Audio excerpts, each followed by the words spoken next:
what we learned. I think we learned that arms embargo don't work. This is what we learned.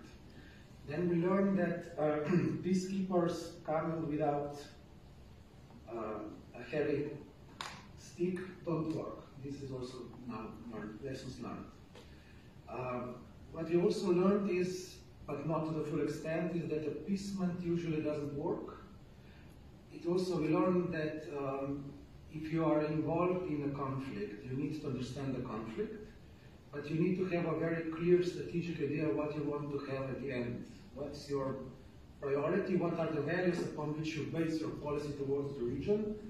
And if there are some actors which are not playing according to the basic, not in norms and rules of international law, but basic norms of civilization to which we are part of, then you need to have a very decisive, let's say, but also, let's say, force to convince him to do some changes in his policy, his or her policy.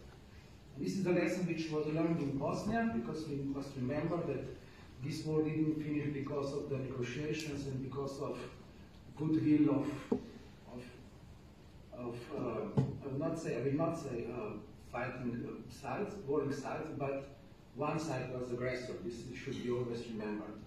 And this is the next point I would like to point out. We always need to understand, even though you have this vague understanding of the conflict, you always have this fog of war, but in Bosnia the major misperception was this is actually a civil war. But it was not a civil war, that's the fact.